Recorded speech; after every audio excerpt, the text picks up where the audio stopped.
चलिए, तो आज का हमारा टॉपिक है क्या? आईपीआर।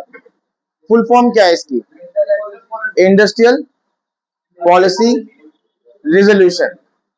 इंडस्ट्रियल पॉलिसी रिजोल्यूशन कब आया? 30 अप्रैल 1956 में।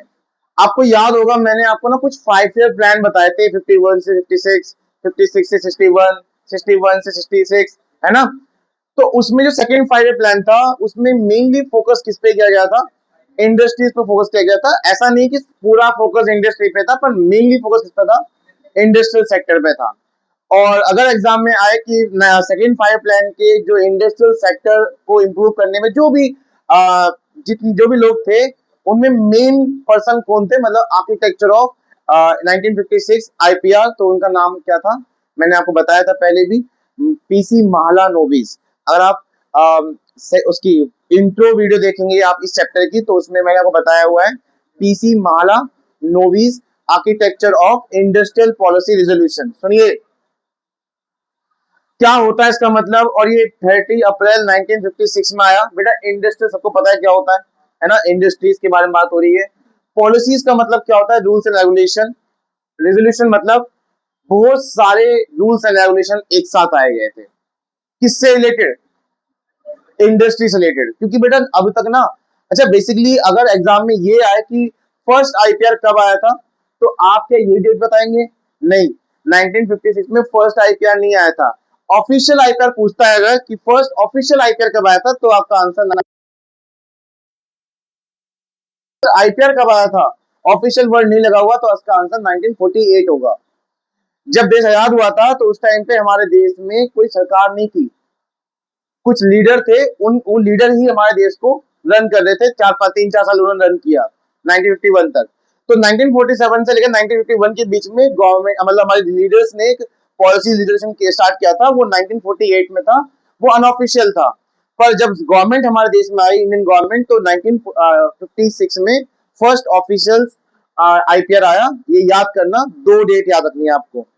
अगर वो फर्स्ट ऑफिशियल पूछता है तो 1956 डेट डालनी है, और वो अगर पूछता है बस फर्स्ट आईपीआर कब आया था, तो 1948 डेट आएगी। ठीक है, दोनों फर्स्ट समझ में आ गया।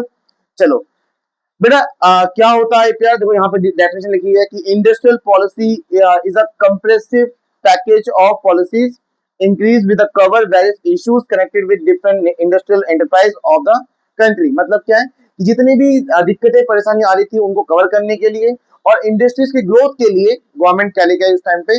आईपीआर। दोबारा से फिर से, आईपीआर है क्या? आईपीआर एक बहुत सारे पॉलिसीज का पैकेज है, जो कि इंडस्ट्रीज के ग्रो में काम आएगा, और इंडस्ट्रीज में जो इश्यूज आ रहे थे, उन दिक्कतों को सॉल्व करने में काम।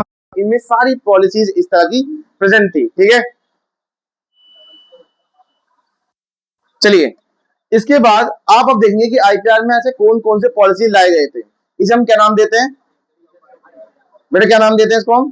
Features of IPR. ठीक है, तो आईपीआर में कौन कौन से पॉलिसी थे, एग्जाम में ये आएगा तो भी आपको यहाँ से लिखना है। और क्या पूछेगा पूछेगा तो फीचर्स ऑफ आईपीआर पूछे तो भी आपको यहाँ से लिखना है, जो बताने जा रहा हूँ।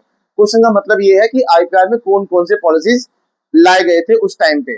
तो फर्स्ट पॉलिसी क्या है? सामने देखो बेटा, सबसे फर्स्ट पॉलिसी क्या है? Classification of industries. क्या आपको इंडस्ट्री के बारे में पता है क्या होता है? अगर मैं किसी बच्चे से पूछता हूँ जो नॉलेजेबल नहीं होता, तो मैं उससे पूछता इंडस्ट्री क्या है, तो बोलता है फैक्ट्री, जहाँ कुछ बनता होगा। मैं कहता हूँ नहीं बेटा, इंडस्ट्री में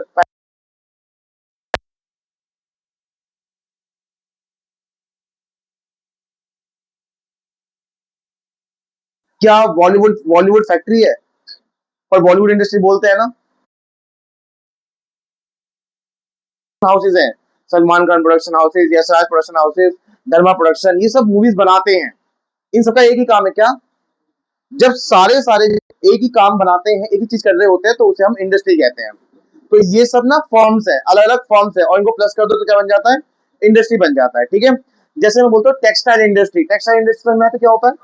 जितने भी ऐसे फॉर्म है जो कपड़े बुनते हैं, कपड़े का काम जिनका होता है, उनको सम कर दो तो क्या बन जाता है? वो इंडस्ट्री बन जाती है। इनकी अलग अलग फैक्ट्री होंगी, इनकी अलग अलग क्या होंगी?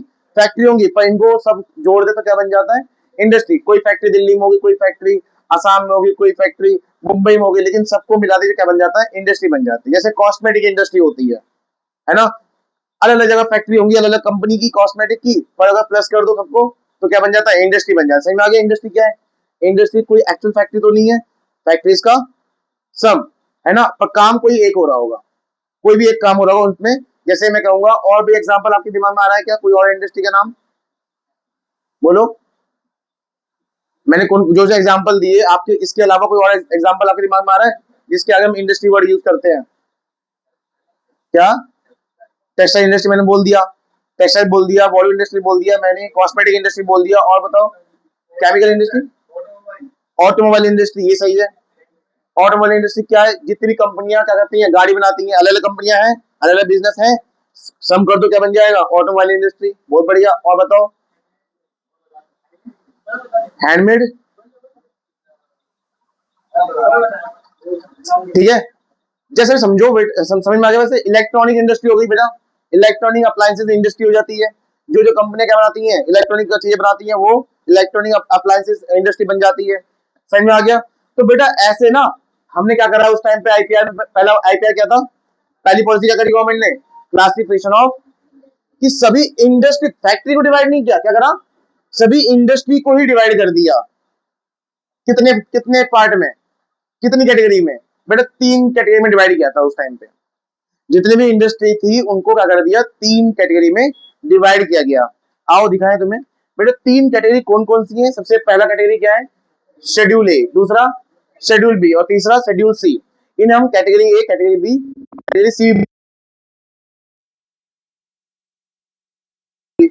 कॉस्मेटिक इंडस्ट्री, टेक्सटाइल इंडस्ट्री, जैसे उन्होंने बोला ऑटोमोबाइल इंडस्ट्री, क्या मैं बोल सकता हूँ पूरा इंडस्ट्री, ऑयल इंडस्ट्री बोल सकता हूँ।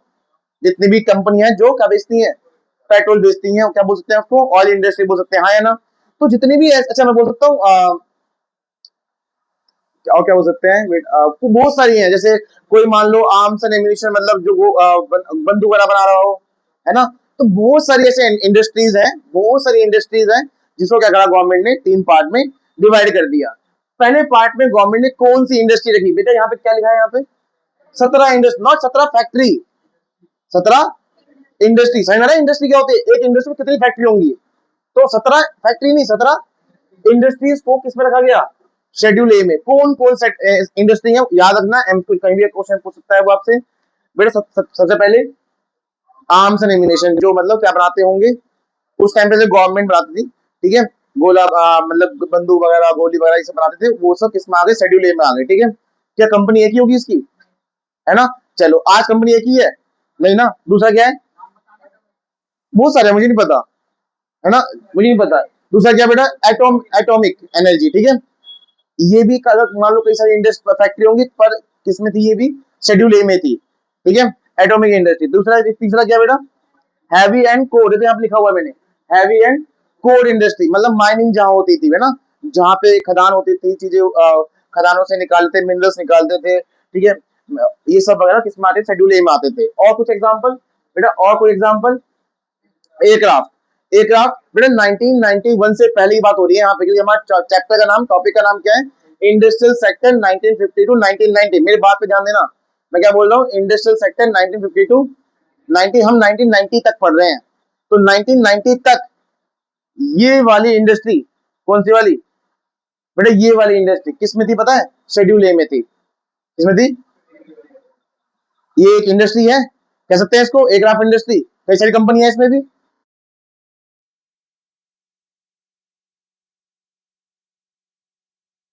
इंडस्ट्री है, रेलवे इंडस्ट्री, उसके बाद शिपिंग इंडस्ट्री। ये जितने मैंने आपको इंडस्ट्री बताया ना, ये सब शेड्यूल ए में है। आखिर खासकर इसमें कॉमन क्या है इन सभी इंडस्ट्री में, कॉमन ये है बेटा, शेड्यूल ए में ये सारी इंडस्ट्री गवर्नमेंट के अंडर में थी।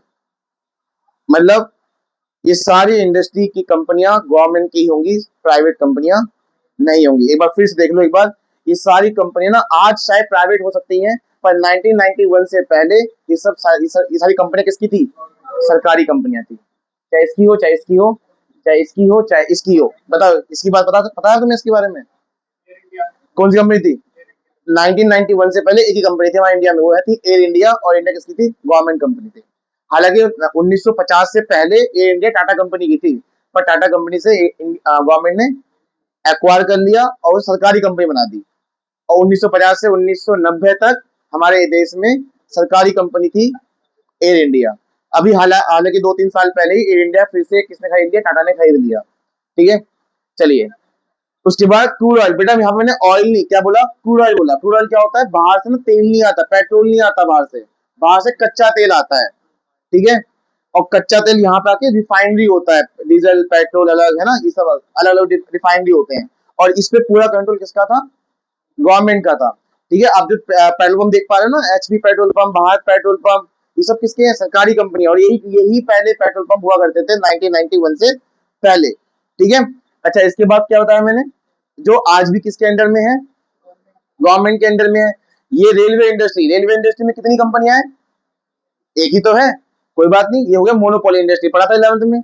मोनोपोली क्या होता है, जहां फॉर्म एक ही हो और वही फॉर्म है और वही इंडस्ट्री है ना, वही फॉर्म है और वही, क्या नाम है इस इंडस्ट्री को क्या बोलेंगे हम, रेलवे इंडस्ट्री बोल सकते हैं इसको। कंपनी का नाम क्या है इसमें, आईआरसीटीसी कंपनी का नाम है ना।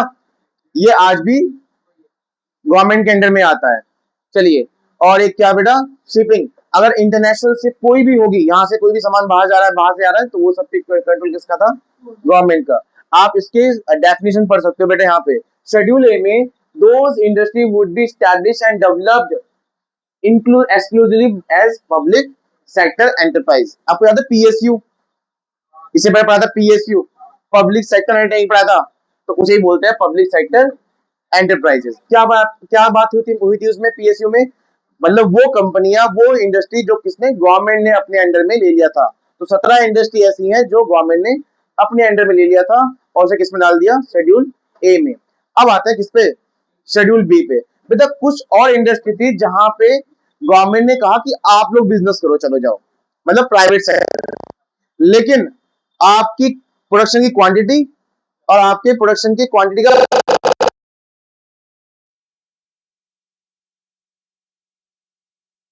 डिसाइड कर रहे हैं। पर यहाँ पे क्या हो रहा है, यहाँ बना प्राइवेट सेक्टर रहा है, पर क्वांटिटी और प्राइस गवर्नमेंट डिसाइड करती है। किसमें डाल दिया गया उसको, शेड्यूल बी में। इसमें कुछ एग्जांपल कितने हैं, इसमें 12 इंडस्ट्री है, कितने हैं वो, कौन कौन से हैं, लाइक, रुक जाओ इसके मैं पिक्चर क्लियर कर देता हूँ। यहाँ पे आते हैं, लाइक कौन सा, एल्युमिनियम इंडस्ट्री हो गया। और आफ्टर माइनिंग इंडस्ट्री, बेटा ये क्या होता है, देखो एक होती है माइनिंग जो शेड्यूल ए में था, मतलब खदान जहां से मिनरल्स निकाले जाते हैं, लेकिन जो मिनरल्स निकाले कहाँ जाते हैं, फैक्ट्री में, जहां उनकी प्रोडक्शन होगी कुछ ना कुछ। वो फैक्ट्री वाला जो इंडस्ट्री किसमें आ गया, शेड्यूल बी में। फॉर एग्जाम्पल मान लो मैं गवर्नमेंट हूँ और माइनिंग का काम मेरा है, तो शेड्यूल ए में था। पर माइनिंग से जो भी चीज निकाली है उसे कहाँ भेज दिया मैंने, फैक्ट्री में। वो फैक्ट्री किसकी है, प्राइवेट की है ना, लेकिन मैंने उससे बोल रखा है कि क्वांटिटी और प्राइस हम ही डिसाइड करेंगे। ठीक है, इसे बोलते हैं आफ्टर माइनिंग इंडस्ट्री। अच्छा उसके बाद क्या है, कुछ और मशीन वाला कोई बनाता होगा या टूल्स बनाता होगा या केमिकल फर्टिलाइजर बनाता होगा, तो वो सब शेड्यूल बी में डाल दिया गया।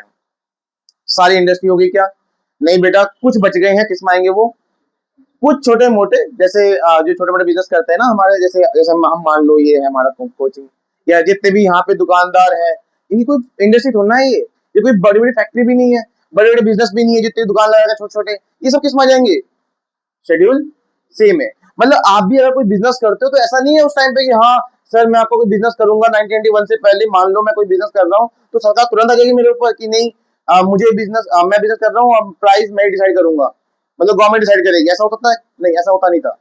तो बड़े बड़े बिजनेस के लिए था ये, है ना, बड़े बड़े बिजनेस के लिए। अगर आप कोई बिजनेस शुरू कर रहे हो तो किस में आ जाओगे, वो शेड्यूल से में। यहाँ आप अपनी मर्जी से करिए जो करना है, बस लीगल चीज होना चाहिए, लीगल समझ रहे हो ना। ठीक है, चलो तो बाकी सब किस में डाल दिया गया, शेड्यूल सी में। तो बेटा आईपीआर में पहली पॉलिसी क्या आई थी बताओ, सारे इंडस्ट्री कर दिया गया, बांट दिया गया, उसे नाम क्या दिया गया, क्लासिफिकेशन ऑफ इंडस्ट्री। ठीक है, क्या नाम दिया गया इसको, क्लासिफिकेशन ऑफ इंडस्ट्री। ये पहला आईपीआर था हमारा, आईपीआर की पहली पॉलिसी क्या थी, क्लासिफिकेशन ऑफ इंडस्ट्री। कितने कैटेगरी में डिवाइड किया गया इसको, 3 कैटेगरी में। ये एग्जाम में आ सकता है कि कितने कैटेगरी में डिवाइड किया गया, क्या डेफिनेशन है इनकी। देखो यहाँ पढ़ सकते हो सेकंड वाले में, those which could be established both as a private and, जो ऐसे इंडस्ट्री जिन पे दोनों चला रहे हैं जो, ठीक है, जो कितने इंडस्ट्री थे, 12, वो मैंने आपको एग्जांपल दे दिए कुछ।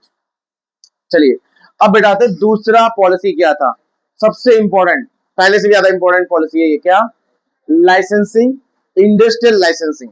और इसकी वजह से ही आपका नेक्स्ट चैप्टर जो सबसे इंपॉर्टेंट चैप्टर है इकोनॉमिक रिफॉर्म वो इंट्रोड्यूस हुआ। बेटा ये क्या मतलब है? आपको लाइसेंस का मतलब पता है क्या होता है? लाइसेंस क्या चीज होती है? कोई ओरली होता है, रिटर्न होता है? रिटर्न में मिलता है, किसी अथॉरिटी से मिलता है ना किसी काम करने के लिए। सेम यही यही मतलब है। उस टाइम पे ये बोला गया कि आपको कोई भी बिजनेस करना है, कोई भी बिजनेस करना है, या पुराने बिजनेस को आगे रन भी करना है, या अपने प्रोडक्ट में कुछ चेंजेस लेके आने हैं, हर चीज के लिए क्या चाहिए आपको? लाइसेंस चाहिए। ठीक है। देखो बेटा, जैसे मैं कहता हूं आज के टाइम पे अगर आप कोई अपना कपड़े की दुकान खोलते हो नॉर्मली, तो क्या लाइसेंस चाहिए? नहीं। आप अपने कोई मान लो कोई फर्नीचर की दुकान खोलते हो छोटी मोटी, कोई लाइसेंस चाहिए? नहीं। पर उस टाइम पे 1956 में रूल एक पॉलिसी लाई गई कि आप कोई भी काम करोगे ना, फिर लाइसेंस। अगर आपको पुराना काम भी चल रहा है, उसे अगर कंटिन्यू करना है, तो भी क्या चाहिए? अगर आप अपने काम को बढ़ा रहे हो, मतलब जब मान लीजिए एक फैक्ट्री थी, साइड में एक और फैक्ट्री ओपन करनी है, या फिर एक दुकान खोलनी है, या अपने प्रोडक्ट में कुछ चेंजेस करने हैं, तो भी क्या चाहिए? हर चीज में लाइसेंस था। ठीक है। ये था लाइसेंस पॉलिसी, इंडस्ट्रियल लाइसेंसिंग। क्या है इसका मतलब? देखो, an industrial licence is a written permission, एक लिखा हुआ परमिशन है, turn the government to an industrial unit to manufacture goods. कि आपको गुड्स को बना प्रोड्यूस करने के लिए आपको गवर्नमेंट से क्या लेना पड़ेगा? एक रिटर्न परमिशन लेना पड़ेगा। और लाइसेंस आपको क्यों लेना पड़ेगा? सबसे पहले एक नई इंडस्ट्री को सेटअप करने के लिए, और एक्सपेंशन ऑफ एग्जिस्टिंग वन, मतलब जो पहले से है उसको बढ़ाने के लिए, और डाइवर्सिफिकेशन ऑफ प्रोडक्ट, प्रोडक्ट को चेंज करना भी है ना आपको, तो भी क्या चाहिए आपको?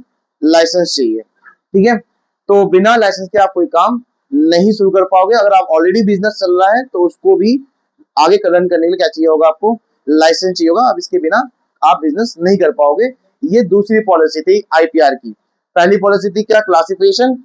और दूसरी पॉलिसी क्या थी? लाइसेंस सिस्टम, मतलब इंडस्ट्रियल लाइसेंसिंग। ठीक है। इसमें और भी बातें हैं, ये सब बातें दोबारा रिपीट की गई है कि कोई भी इंडस्ट्री अलाउ नहीं होगी बिना लाइसेंस के। ठीक है। ये काफी इजी हो जाएगा लाइसेंस मिलना, मतलब आप लोग को लाइसेंस मिलना काफी इजी हो जाएगा, पर एक शर्त पे, अगर आप अपना बिजनेस कहाँ स्टैब्लिश करोगे? कौन से एरिया में? अगर आप किसी बैकवर्ड एरिया में, अगर आप गवर्नमेंट से बोल रहे हो या फिर अथॉरिटी से बोल रहे हो कि मैं ना अपनी फैक्ट्री वहां लगाने वाला हूँ, कुछ कुछ बैकवर्ड एरिया में, तो आपको लाइसेंस बहुत इजीली मिल जाएगा। इसके पीछे का कारण क्या होगा? गवर्नमेंट चाहती है कि बैकवर्ड एरिया में अगर आप इंडस्ट्री ओपन करोगे तो वहां के लोगों को क्या मिले? जॉब मिले। ठीक है। और सिर्फ लाइसेंस में आपको आसानी नहीं दी जाएगी, बल्कि वहां के जो आपका रेंट हो, मतलब टैक्स होगा या बिजली बिल का जो खर्चा होगा, वो सब भी क्या कर दिया जाएगा? कम कर दिया जाएगा। अगर आप कहाँ ओपन करते हैं? बैकवर्ड एरिया में। ये सब यहीं पर लिखा हुआ है, टैक्स बेनिफिट, इलेक्ट्रिसिटी, ये सब आपको फायदा मिलेगा अगर आप बैकवर्ड एरिया में अपना इंडस्ट्री को सेटअप करते हैं। Licence was needed even if an existing industry want to expand. अगर आपका पहले से कोई इंडस्ट्री है, कोई पहले से कोई बिजनेस है, उसको एक्सपेंड करना है, बढ़ाना है, तो भी आपको क्या चाहिए? उसके लिए लाइसेंस चाहिए। डाइवर्सिफाई करना है, मतलब आपको प्रोडक्ट में चेंजेस करने हैं, तो भी आपको लाइसेंस चाहिए। ठीक है। Licence to expand production was given only if the government was convinced। आपको भी लाइसेंस तभी मिलेगा जब गवर्नमेंट की अथॉरिटी आपके बिजनेस में आएगा और उसको लगेगा कि हाँ कर सकते हैं। फॉर एग्जांपल, अगर आप मान लीजिए कोई आप फर्नीचर प्रोड्यूस कर रहे हो, और आप दिन का 100 क्वांटिटी प्रोड्यूस कर रहे हो, और आप चाहते हो कि 200 करना चाहता हूँ, पर उसके लिए क्या चाहिए? मुझे लाइसेंस चाहिए। पर आपको लाइसेंस ऐसे नहीं मिलेगा, वहां का कोई अथॉरिटी पर्सन आएगा, वो पूरा जांचेगा कि हाँ 200 क्वांटिटी वाकई में हमारी इकोनॉमी को चाहिए, तभी वो आपको करेगा लाइसेंस। लेकिन आज के बिजनेस में क्या होता है? आप खुद से बिजनेस शुरू करो, ज्यादा प्रोडक्शन करनी है करो, सेल नहीं हुई तो आप ही का लॉस है ना, गवर्नमेंट इंटरफेयर करेगी उसमें कि आप मत करो। पर ऐसा पहले था कि अगर आपको गवर्नमेंट खुद कन्विंस होगी कि हाँ ज्यादा प्रोडक्शन की जरूरत है, ज्यादा डिमांड है, तो ही आपको क्या मिलेगा? लाइसेंस मिलेगा। आपको इजी लाइसेंस उस टाइम नहीं मिलता था। ठीक है बेटा, ये सारी चीजें यहाँ पे बताई गई हैं। ये सब चीजें इसलिए भी है कि बेटा देखो यहाँ पे क्या लिखा है, that there is a need for the larger quantity of goods in economy में ज्यादा क्वांटिटी जरूरत है भी या नहीं है, इसी हिसाब से आपको लाइसेंस दिया जाएगा। बेटा ये दो इंपॉर्टेंट पॉइंट हो गए आपके पॉलिसीज के, क्लासिफिकेशन ऑफ इंडस्ट्री और दूसरा लाइसेंस सिस्टम। और सबसे इंपॉर्टेंट दोनों में कहूंगा तो लाइसेंस सिस्टम सबसे इंपॉर्टेंट है, जो कि नेक्स्ट चैप्टर का रीजन भी है कि लाइसेंस सिस्टम आया, उसका रीजन नेक्स्ट है। तो बेसिकली मैं आपको पहले से ही बता देता हूँ, लाइसेंस सिस्टम जो ये चीज आपको दिख रही है, आप जो पढ़ रहे हो, इससे हमारी इकोनॉमी क्या एक्चुअल में ग्रो हुई उसके बाद? आपको क्या लगता है ग्रो हुई होगी लाइसेंस से? मतलब छोटे छोटे बिजनेस के लिए आपको क्या करना पड़ेगा? लाइसेंस देना पड़ेगा। क्या इससे बाकी में ग्रो हुआ होगा इंडिया? नहीं हुआ। बाद में ना इससे बहुत बड़ी प्रॉब्लम हो गई थी। इसलिए 1991 में क्या आया? रिफॉर्म्स आया। नेक्स्ट चैप्टर भी तो यही है, इकोनॉमी रिफॉर्म, जो सारी पुरानी पॉलिसी क्या करना था, चेंज करना था। इसलिए नेक्स्ट चैप्टर इसलिए बना, मेन इसका तो रीजन यही था, लाइसेंस सिस्टम। और लाइसेंस सिर्फ इतना भी नहीं बेटा, क्या सब चीज। तीसरा पॉलिसी क्या है बेटा? Industrial concession. ठीक है, देखो इधर, हेलो, इंडस्ट्रियल, ये आप पहले भी पढ़ चुकी हो इस पिछले पॉइंट में, जहां गवर्नमेंट आपको इजीली लाइसेंस दे रही है अगर आप कहाँ ओपन कर रहे हैं अपना बिजनेस, बैकवर्ड एरिया में। तो ये वही पॉइंट है यहाँ पे। इंडस्ट्रियल कंसेशन मतलब होता है इंडस्ट्रीज को कुछ बेनिफिट प्रोवाइड किया जाए। अब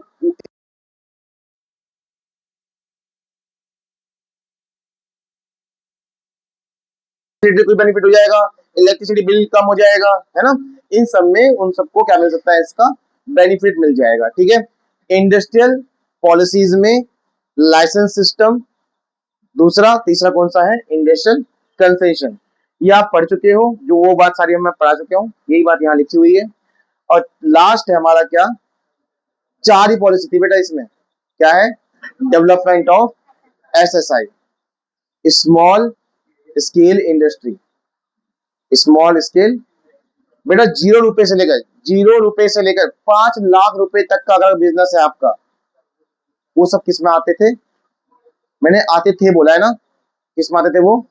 अगर आपका 10 रुपए का बिजनेस है, आपका 5 लाख तक का बिजनेस है, वो सब बिजनेस स्मॉल स्केल इंडस्ट्री में।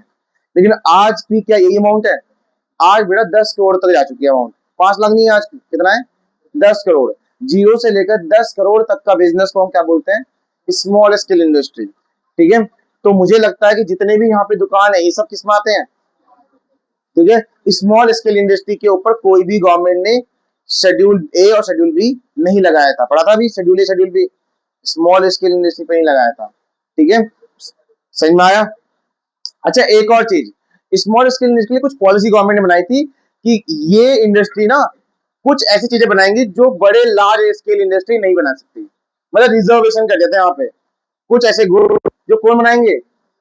स्मॉल स्केल इंडस्ट्री बनाएंगे। मतलब बड़े बड़े जो इंडस्ट्री थे, लार्ज इंडस्ट्री, बड़ी बड़ी फैक्ट्रियां जो होती हैं, वो ये वाले गुड्स प्रोड्यूस नहीं कर सकते। उसके लिए मैं आपको बताऊंगा कौन कौन से गुड्स थे उस टाइम पे। आज ऐसा कुछ नहीं है, आज कोई भी कुछ भी बना सकता है। ठीक है, तो बेटा चौथा आईपीआर में सबसे इंपॉर्टेंट पॉइंट जो दो हो चुके हैं, तीसरा हो चुका है, चौथा क्या है? Development of SI. गवर्नमेंट को लगा कि यार स्मॉल स्केल इंडस्ट्री को डेवलप करना बहुत जरूरी है, क्योंकि हमारे देश में सबसे ज्यादा बिजनेस कौन से होते हैं? लार्ज नहीं होते, सबसे ज्यादा कौन से होते हैं? स्मॉल होते हैं। तो अगर बिजनेस को ग्रो करना है, देश को ग्रो करना है, तो इस पे काम करना पड़ेगा। और इनके ऊपर जितनी पॉलिसी है, वो ऐसी पॉलिसी लगाई जानी चाहिए जो इस पे ग्रो करे। ठीक है, लेकिन बेटा एक चीज है कि आप कितने भी स्मॉल स्केल इंडस्ट्री ओपन कर लो, ठीक है, ग्रोथ किससे ही होती है? मेनली लार्ज से ही होती है ना। पर लार्ज के ऊपर तो तुमने बहुत सारे स्टेशन लगा रखे हैं, इतने सारे लाइसेंस सिस्टम, इतने वो, है ना। फिर गवर्नमेंट ने 17 इंडस्ट्री तो गवर्नमेंट अपने अंडर में ले गई। और जो शेड्यूल बी में उसने क्या कर रखा है कि प्रोडक्शन तुम करो, पर क्वांटिटी प्राइस हम डिसाइड करेंगे। तो पॉलिसीज इतनी बढ़िया बना रखी है कि इससे क्या हुआ, इकोनॉमी बहुत ज्यादा ग्रो हुआ नहीं हुआ ना।